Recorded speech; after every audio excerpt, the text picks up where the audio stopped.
So the first question I have is right up there on the screen, which is, who wants success? I have one taker. Who wants success? Because if you don't want it, I don't want to waste my time speaking with you, okay? So who wants success? All right. So let me tell you about tonight, because tonight is about you. It's not about me. It's not about your mentors. It's about you. And in being about you, I can't give it to you. You're here. You were selected to be in this program because you chose to be here. Does that make sense? It doesn't change, and that attitude doesn't stop if you want success. Whatever got you here, it won't get you there, but the clues are already at your disposal. If you want to be successful, I am telling you that you don't have to invent the clues. They already exist. Meeting with your mentors, there's a ton of clues there. And if you don't get them from your mentors, it's not their fault, it's your fault. Are we clear about that?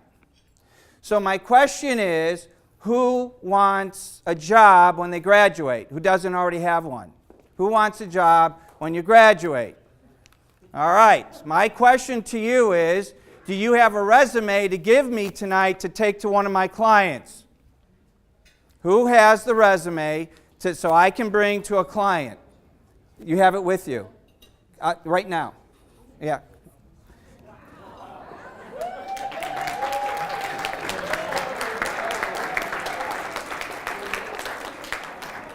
Thank you. Thank you. Give him a hand.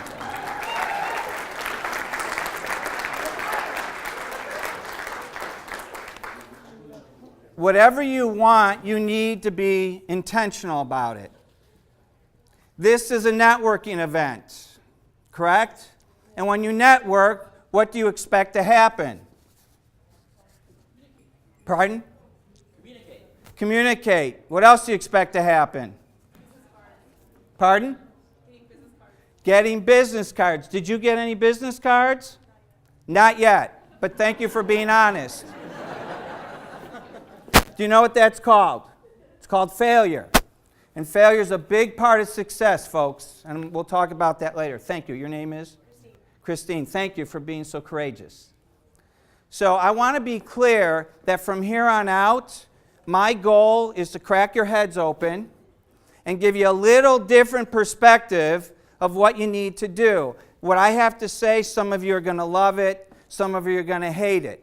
I don't really care, okay, because I already got what I'm doing, okay?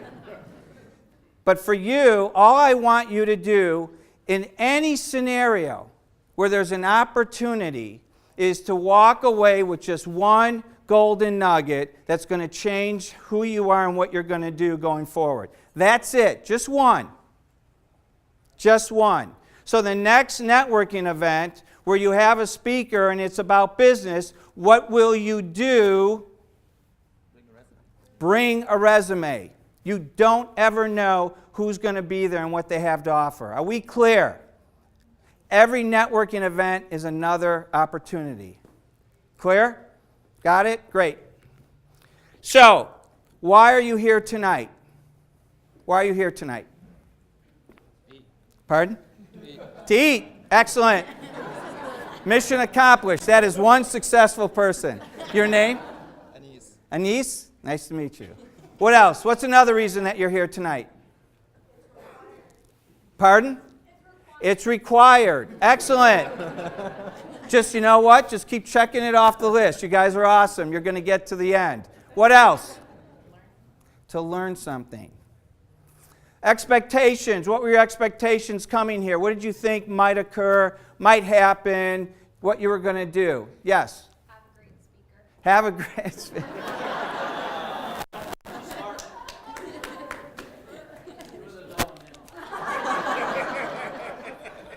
Thank you. Notice I paid her afterwards, not before. What else? What's another reason you're here? To meet to meet professionals. As long as you have an intention and you meet your intention, that's what matters. But you got to up the game. Okay? You got to up the game. You are a selected group of people. I'm honored to be here with you to speak with you. And you have an advantage. You have a competitive advantage. I'm here to help you keep that competitive advantage going forward. How many people can go out there and say they were part of this program, selected into this program, etc.? What I'm here to tell you, and some of your mentors will tell you as well, people in the business world don't get the kind of coaching that you're getting. I mean, you are very fortunate, and you need to be grateful for this opportunity. Right? I go to companies, and I'll meet with 2 or 3 executives, and there'll be 3 others wondering how come they're not getting the treatment. Does that make sense? Don't take this time for granted, folks. Don't take it for granted. Get everything you can, because that's what your mentors are here for. So who inspired you to be here tonight? Other than the chair of the program who says you have to be here. Who else inspired? Well, let me ask this question. How many of you were, it's Friday, it was a beautiful day, right? Nice and sunny. By the way, I moved here from Chicago about 5 years ago. Today's weather is exactly why I came here. Okay? Truth be told. All right. But so, coming here tonight might have been not top of the list. That's okay. Right? We do things sometimes. But so who had to get inspired to come here tonight? Maybe you weren't 100% when you looked at your schedule and said, oh my God, I totally forgot. Any of those? Any takers for, oh my God, thank you for being honest? All right? So who inspired you to be here? My mentor. Excellent. Excellent. They call you last minute? Did you remember?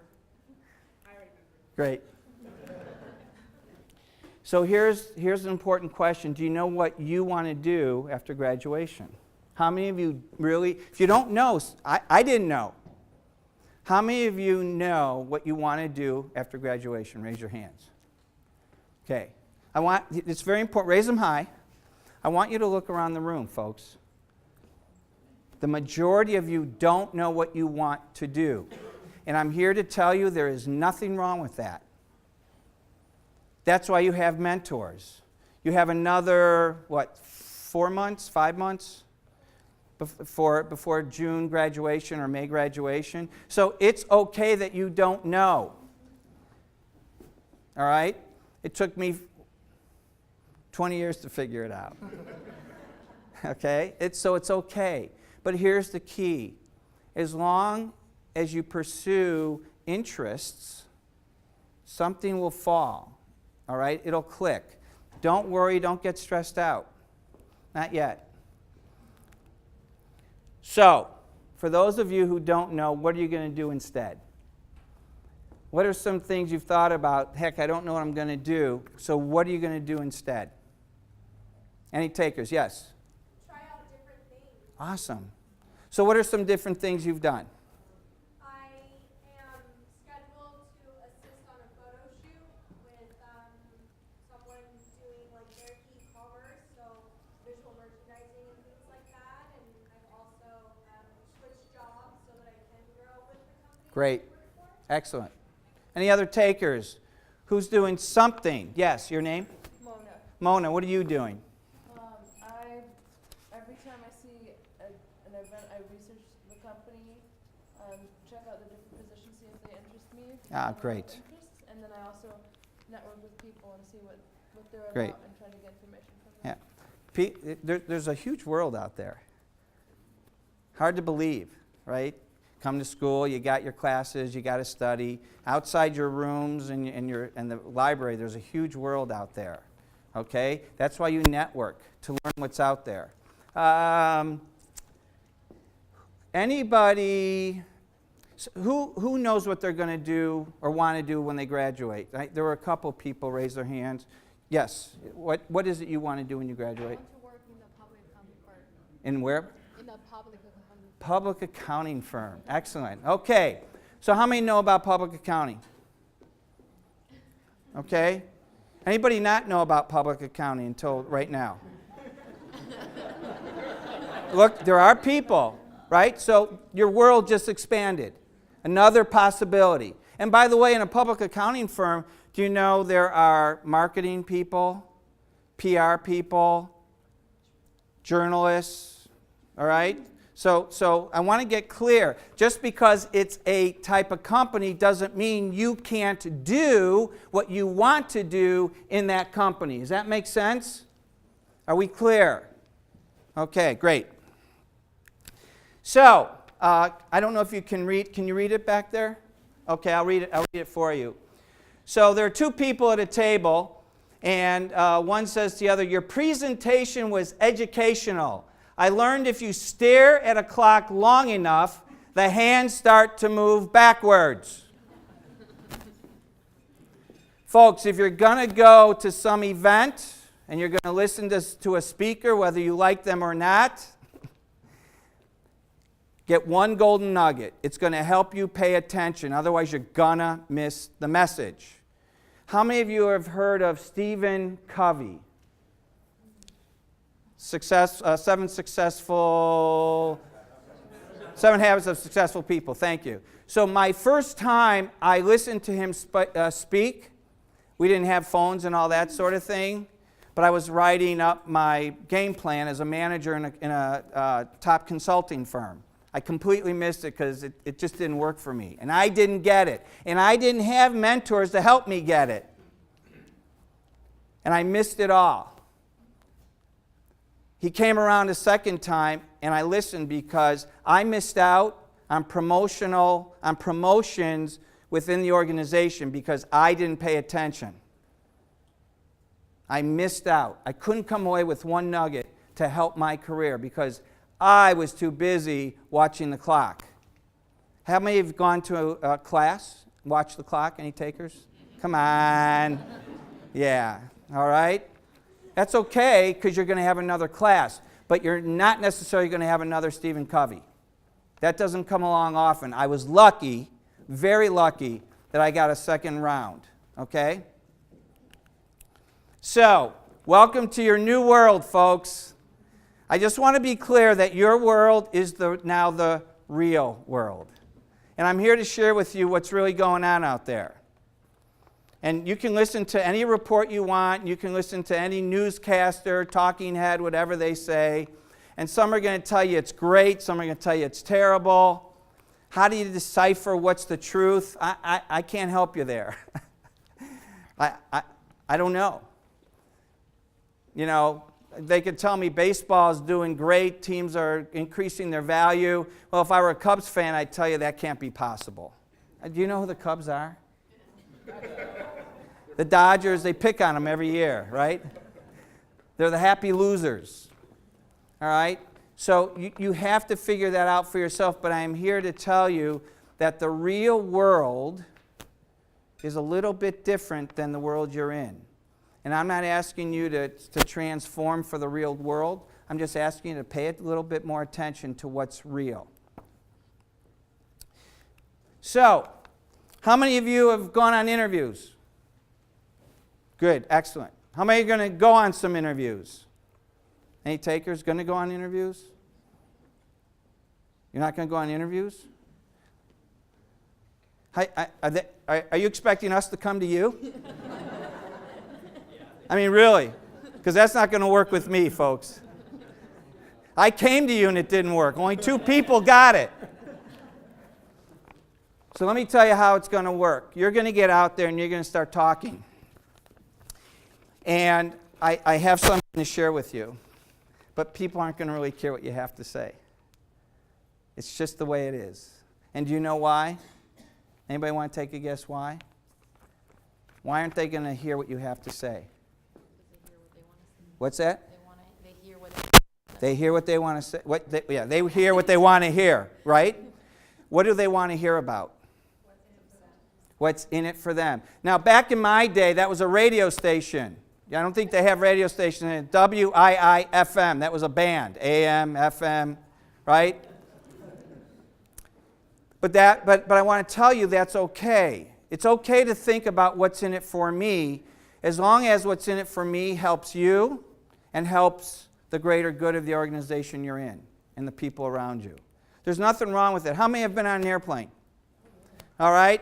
They do the safety thing, and they say the oxygen mask pops down. Who do you put it on first? Why? What was that? So you can help others. Are we clear about that? Look, you're in this program to help yourself so that when you go into another program, you can bring yourself to help others. Are we clear about that? And that's how it needs to be all the way. Okay? Because one day, not all of you, some of you, most of you are going to have kids, and guess what you get to do? You get to give it all away and get nothing in return. So get your practice now. My oldest son is sitting right over there. Okay? So it's very important that you start preparing not for what you want to say, but what is needed to be heard. Are we clear?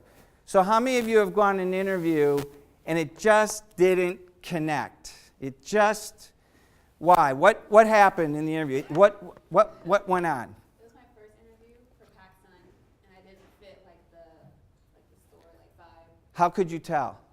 The minute I said my first concert that I went to, it wasn't like a more rock band. It was more like hip hop. Okay. So it didn't really fit. And how did you know that? What was the? A group interview. Oh, My first group interview. and were there like facial expressions that went? Kind of like Yeah. I did. Great. So here's what I need to share with you. You need to know, you do need to know when you go on an interview, you do need to know what that company is looking for. You need to understand what it is that they want to hear. It's really, really important. So in an interview, and again, what I share with you isn't necessarily gospel, okay? You have to figure it out yourself. But when I interview for my clients, okay, the easiest interview is the person who says, if I ask them a question, I'll say, well, how do you want me to answer that? Do you want me to answer it this way or this way? And I'll reply with, okay.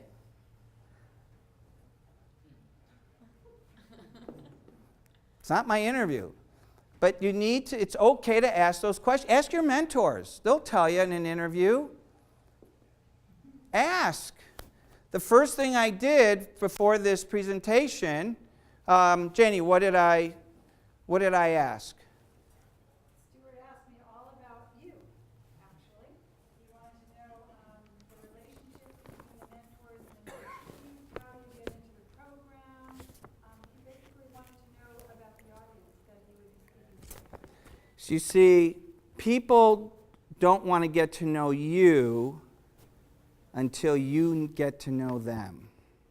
And when you're in interviews, folks, I know you're being asked questions. I'm here to tell you that it's your right, it's your obligation to interview the interviewer.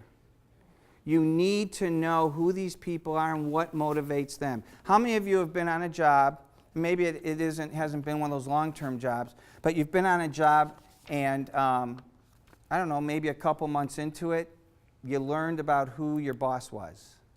And it wasn't what you expected. Any takers? Now, you didn't expect what it was, and maybe it was better than what you expected. Any takers? Okay.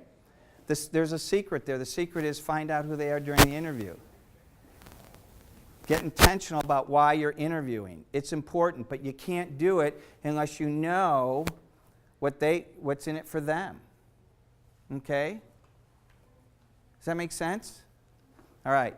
So what I'm here to share with you is, in a normal conversation between two people, or in a conversation like this, only about 25% of the message gets heard. That's it, 25%. Why? Why do you think it's only 25%? Go to the drawing board here. So a message, you deliver a message in an interview. Okay? And who recently went to a company for an interview? He had maybe 3 or 4 interviews. Great? Okay? I'm telling you, only about 25% of the message gets heard. Why? What do you think's going on during that interview, folks?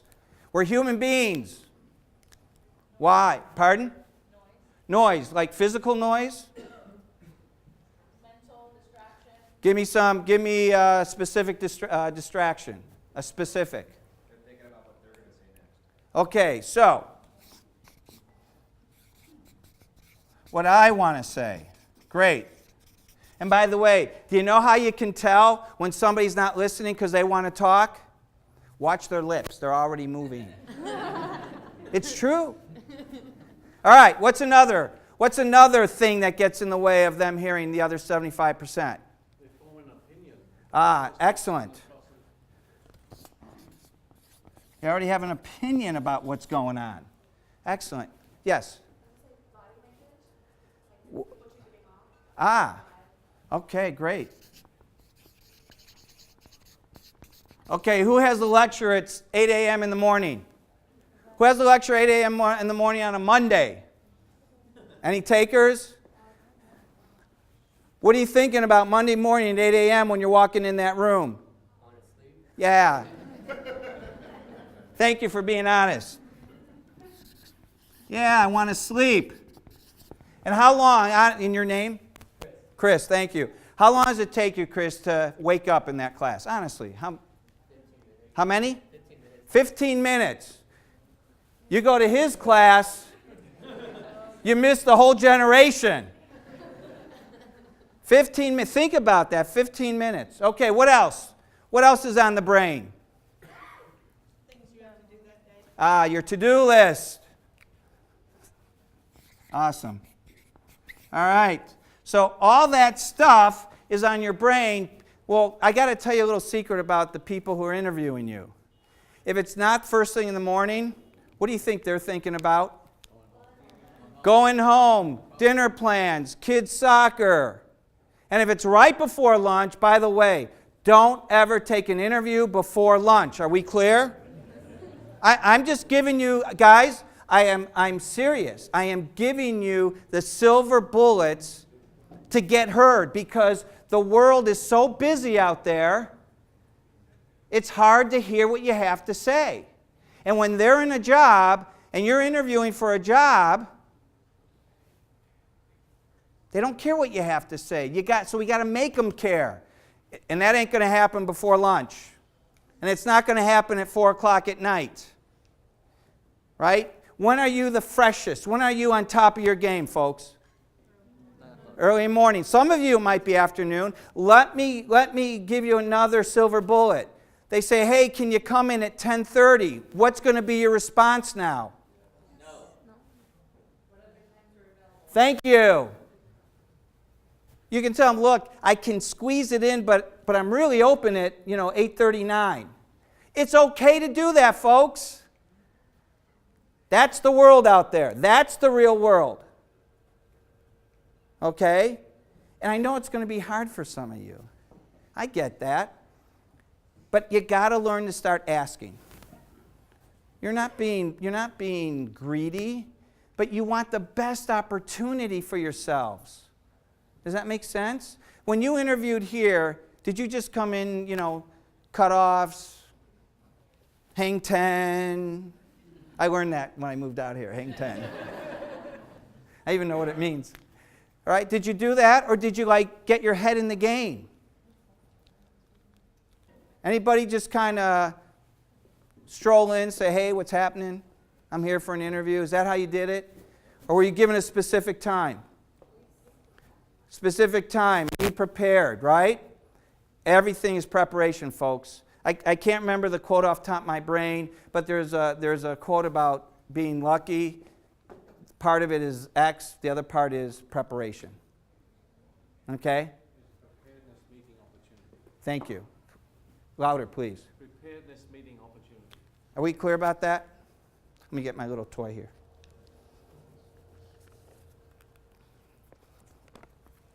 So you're in an interview. It's one of my favorites. And to the back, I'll read it for you. So you have an interviewer, and you have someone that looks like they're just going to graduate from Long Beach in May or June.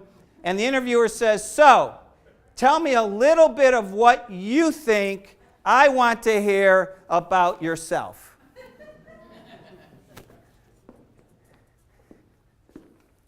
That's not a friendly voice. Okay?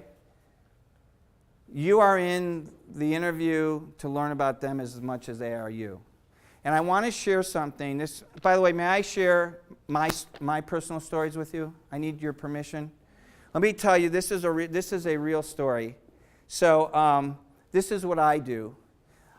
If I'm asked to interview a candidate, they don't know me. I mean, right? You didn't know me if I didn't have this little red thing that said speaker. I'll walk into the lobby. And what do you think I'm doing when I walk into the lobby before the interview? Research. And what do you think I'm looking for?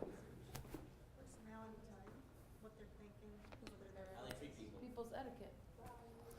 Let me tell you that it's all there, folks. I want to make sure someone's dressed, they take it seriously, it's intentional. But let me share with you the number one thing I'm looking for. Smile. Maybe. Because I might just walk by. I just might walk right by them. If I don't see somebody with a folder or a pad of paper or something that shows they're coming to learn about the company or that person, I have asked people not to interview. I've done my preparation. I'll be doggone if I'm going to sit there and have an hour discussion with someone who's done no preparation. Now, does it mean they haven't done preparation? No. But I will tell you this, you don't have a piece of paper and you ask me questions, where are those answers going? Pardon? Yeah, okay. It's not how I operate. Remember, you don't have to agree with everything. I'm just telling you how I see it.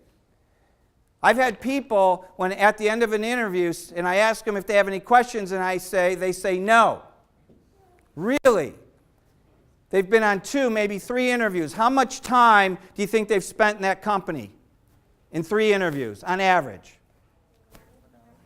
3 hours. Let's say 3 hours. Do you think they've learned everything about the company they need to learn to know whether or not that's the place for them, or they're the right place, they're the right person for that place?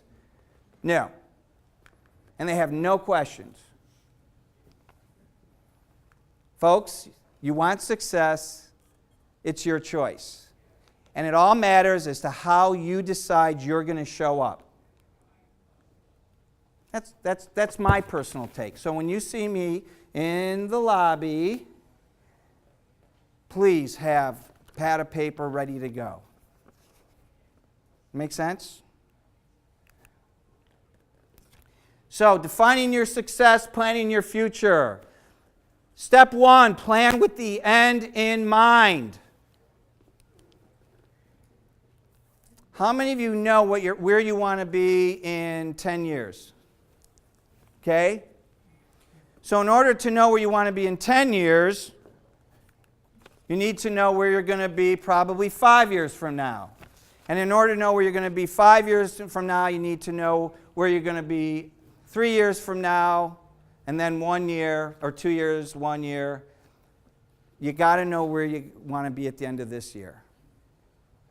That's how it works. If you want to be a CFO, a COO, CEO, if you want to be a top designer, whatever it is you want to be, you got to start with thinking about where do I want to be and when, and then I got to lay out the plan.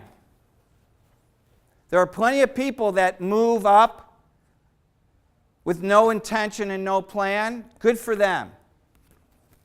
Good for them. To the mentors in the room, show of hands, how many of you got where you got because it just happened? Because you said, I'll just stick around and they'll see how good I am and they'll put me in the right places. Or did you sit there and say, okay, I want to get here. I'm pretty good where I'm at, but you know what? I'm not getting any more from this position, this company, so guess what I have to do? What do they have to do? Move on. But you got to get the most out of where you're at first. It may be there in one company. In fact, John, how long have you been at UPS? 26 years. Now, most of you might say, wow, dinosaur. Oh.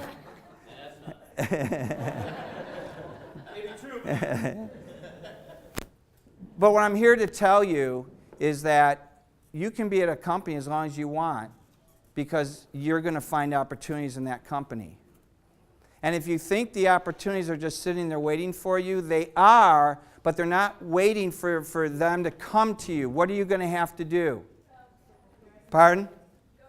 You're going to have to go get them. You know, you get to a point where you've hit the ceiling, you say, you know, to your boss, or a mentor somewhere, and you say, you know, I want some more. Is there another opportunity here? My last corporate job, I was a VP, and I was brought in as a change agent to build a practice that was failing. It was fragmented, and turnover was pretty high. It was about 42%, and it was a publicly held company.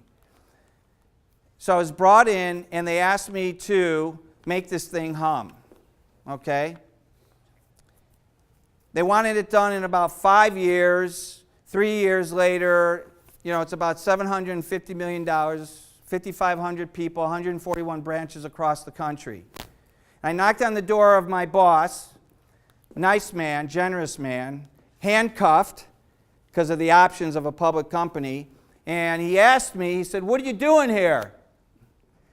His corporate office was in New Jersey, I was in Chicago. I said, Dick, it's on your calendar. He looks, oh yeah, it is. No, he says, but what are you doing here? And so I said, Dick, we're at that point in time. You know, we've done what we came to do. It's time to move on. He had nothing to offer. Okay, it was time to move on. Hence, I'm in front of you 15 years later. But I knew where I wanted to go. Okay? So you are at a point where you get to choose before you get pigeonholed or you feel you're stuck. You get to choose. And that's awesome. I didn't have that. Who was I speaking with? Maybe it was Ted. I apologize. But we didn't have these opportunities when we were in college. So we had to fend for ourselves and sort of figure it out. And I wasn't given, I had to go work right away, blah, blah, blah, right? You've heard that story. I had to walk a mile to school uphill, and then in the snow in the middle of the summer. And on the way home, I had to walk uphill, right? The opportunities afforded you are way greater than they've ever been in the past. Okay? Figure out where you want to be and figure out how you're going to plan it out. And folks, sometimes life takes you off course. That's okay. I didn't expect to be here in 2015. I had no idea. All right? Keep that mind open. So, if you're going to plan and create goals, they got to be SMART goals. Specific. Not, I want to be an executive somewhere. No, that doesn't cut it. They need to be measurable. They need to be action-oriented. They need to be reasonable and relevant and time-sensitive. How many of you do better on tests or getting work done because you're given a deadline in school? Honestly. I got to tell you, I am great at the last-minute activity. And if it weren't for a date, I'm not sure it'd get done. Actually, even with some dates, it still doesn't get done. But I'm way better with a date than not. Put dates down there for yourselves. Start practicing getting intentional about your life. This is the way to do it. You got to be able to see it and measure it. Okay? How many of you're in business classes, you talk about the balance sheet, you talk about marketing, you talk about profitability. There are companies that are profitable and then they don't think they're successful. Why? Any takers? Profitable but not successful. Not focusing on what the customer wants. Competition's better. And there's always competitions, folks. You're all in competition. So here's what I've learned about companies, my clients that are profitable but yet not successful in their own right because they didn't hit their numbers. Profitable but yet not successful because they have numbers. All right? If you want to achieve and hit goals, then you've got to write them down. So John Wooden, I'm very, do you all know who John Wooden is? You better know. You know, famous UCLA coach, won a few championships. Do you know how many he won, by the way? 11. 10 in a row. Very good. Okay? So John Wooden was really a philosopher. And one of the things he said, don't let what you cannot do interfere with what you can do. What's his point? What do you think his point is? Do what you can do. Pardon? Yeah, play to your strengths, folks. The stuff that you can't get done, move on. Get someone else to help you. But to get stuck in the stuff you can't do anything about, it's a waste of time and energy. And in some cases, it's called getting knocked off your track. Okay? So here's a little flow chart for learning how to get stuff done. Start at the upper left. Do you have a problem in your life? No? Then don't worry about it. If yes, can you do something about it? If the answer is yes, then don't worry about it. Because what are you going to do? You're going to take care of it. And if you can do something about it, or if you cannot do something about it, don't worry about it. Stop wasting time in the noise. And there's a lot of it out there, folks. So, productivity in the United States was pretty high in the late 90s, early 2000s. Actually, the United States was the highest. Our productivity was somewhere around 79%, which is pretty high. 79, you may think it's low, but it's actually pretty high because the human being can't sit in their workstation 8 hours straight and not get distracted. So about 79% is pretty high. Okay? Anybody want to guess what it is today? 42. And why are you laughing?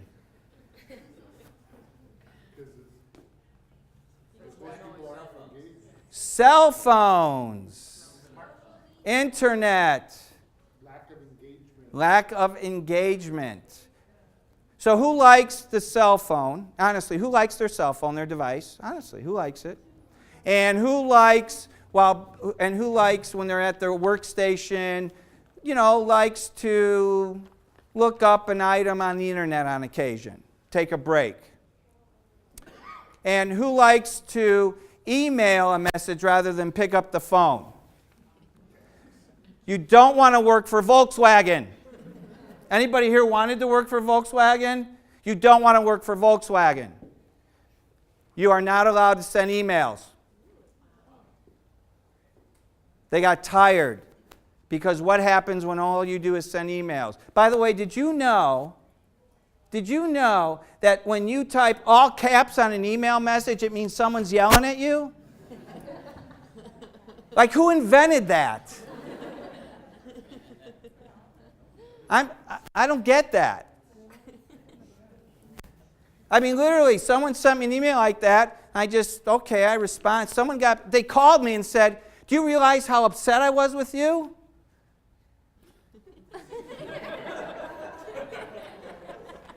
It didn't say that in the email. So Volkswagen has eliminated email. They want you to get off your butt, walk 3 feet over to the person next to you that you were going to send the email to, and have a dialogue. I am convinced that a lot of the conflict in our world today is because we don't know how to talk to each other anymore. How many texts and emails have you mistyped a word that completely changed the meaning? Yeah, you're all laughing. That's what's happened. My cause, the premise for what I do, is get that communication back into our mouths. How many of you, let me ask you, anyone here do an exchange of emails or texts about 10 minutes, a couple hundred messages, and you're still trying to figure out what the hell's going on? Any takers? And at the end you go, geez, all I had to do was pick up the phone. Just something to consider, folks. You want to separate yourselves. You want to move aside what I'll call the sheeple race. You know what the sheeple are? Like sheep. You know how sheep act? When they follow, like a herd. If you want to be in the sheeple race, then keep doing what you're doing. If you want to separate yourself from the pack and distinguish yourselves, start doing it differently. Clearly you're here. That's the first step. You want to make a difference with the people you want jobs with? Write them a handwritten letter. Do they still make those, by the way? Get a card with your name and write a letter saying, thank you for the opportunity. Pick up the phone. And you're going to get, an administrative assistant or someone who's going to block in. They're going to say, you're going to ask to talk to Mr. Freeman. Well, I just wanted to call him and tell him that I really appreciate the fact that he met with me for a job interview. You may not get to the boss, but that gatekeeper, that's the key to the boss. You need to understand, everybody you talk to is a key to where you're going. Don't take it for granted. I call receptionists, I call them the chief first impression officer. Because that's what they are. How many of you have picked up the phone and a receptionist answered and you got a bad impression? Any takers? Just call the telephone companies. The clues are out there, folks. This is one of my favorites. You got to be intentional. Excuses don't exist.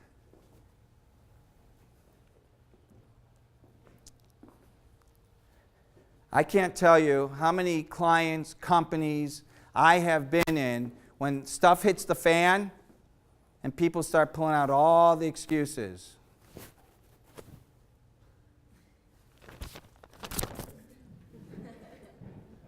Okay? Deflection, not liable. But this takes the frickin' cake.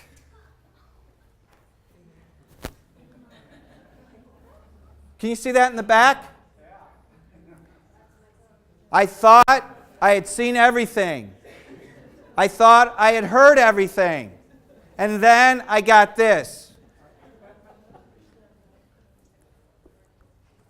Yeah, you know what's happening? You know what's happening right now? They're all taking out their phones to make sure and see if it says it.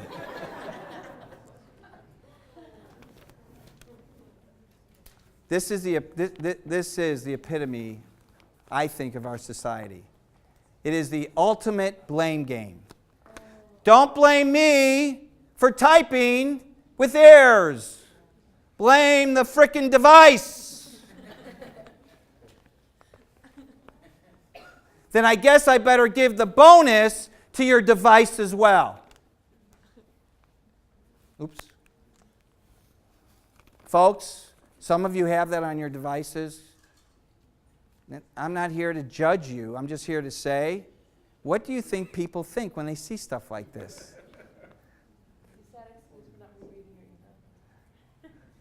I suggest you go on your email, on your signature line, and if you have that there, I suggest you eliminate it. Because I will tell you what my sphere of influence does with stuff like that. What do you think we do with stuff like that? Delete. I don't know about you, But the average person in the United States, anybody want to guess the average number of emails that you receive? Average number? 133, approximately.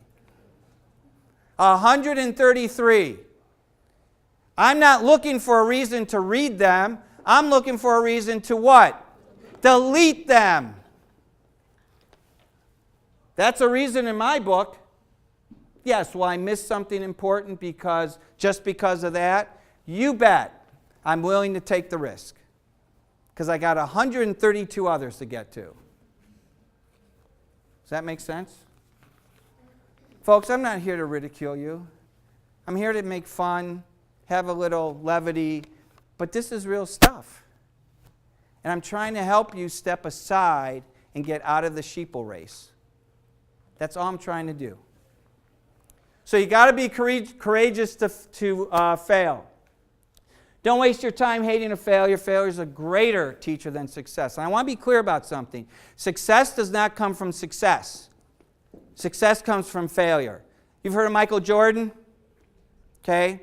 I was fortunate to live in a city that had him as a star player. They won 6 champions, blah, blah, blah, blah. But he missed something like 17 or 1,800 free throws. Failure. It's a tough world out there. And if you want to separate yourself and make a distinction, guess what? You're going to have to turn your back to the crowd. There are going to be times you're going to have to stand alone and direct the orchestra.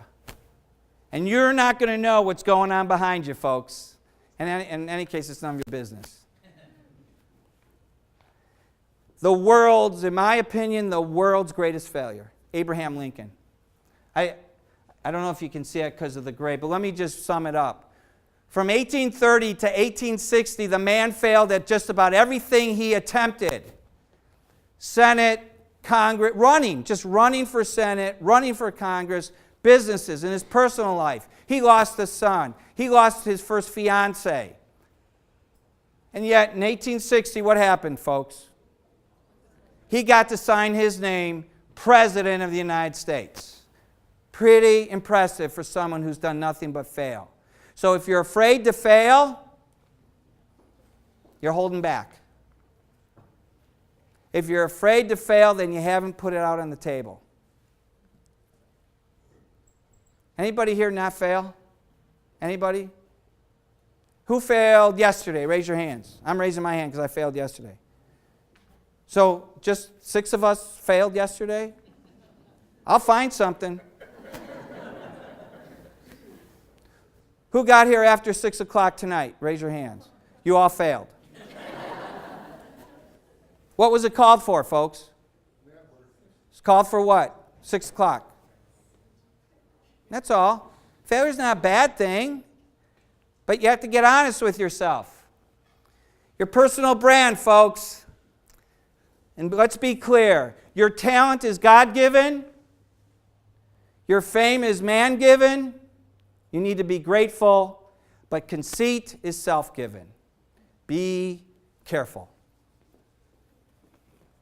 Be really careful. Build your support because of who you are and because of what you do. Warren Buffett. Who's heard of Warren Buffett? Yeah. Takes 20 years to build a reputation, 5 minutes to ruin it, and if you think about that, you'll do things differently. And then John Wooden, the choice you have to make in everything you do. So keep in mind that in the end, the choice you make makes you. So let's go to this space, the social media space. How many people do you know have ruined their personal brand because of what they put on the internet? Do we have any takers? Now, I don't understand the social media in depth. Here's what I do understand, and let me tell you what I tell my clients when it comes to hiring. When they get a candidate to hire, what do you think I've instructed them to do? Go to the internet. There's a lot of information there, folks. There's a lot of information there. You need, if you want to stay intentional and you want to stay out of the sheeple crowd, then you need to be intentional. You need to think long and hard about what you're going to put on the internet before you put it on the internet. Some famous people have lost millions because of what they tweeted, put on Facebook. It's all in a name. And here's the other part of that, folks. Once you go on the internet, guess who else gets to put you on the internet? Pardon? Anybody else who's connected to you. You need to be really clear and intentional about what you do and around who you do it, because you never know who you're sitting next to. Are we clear? My first job was with Anderson Consulting, which is now Accenture. And the first thing they taught us is, when you sit on a bus, because I was in Chicago, we were on the subway and the bus, you know what they said? Be careful what you talk about because you don't know who you're sitting next to. I got a couple clients that way. I also said a few things about somebody who happened to be sitting around me. I learned the hard way. I thought it was harmless, but I don't have control on how they interpret what I said. So start disciplining yourself so nobody else does. What's the worst discipline in a job, folks? Getting fired, you bet. So start your own discipline.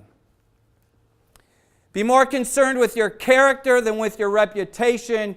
Your character is what you really are, while your reputation is merely what others think you are. As my father would say to my sister and I, it's none of your business what others think of you. Don't worry about it, folks, because you can't control what they think about you. I was speaking with Tony, and we were talking about presenting and getting up in front of people. Some love you, some hate you.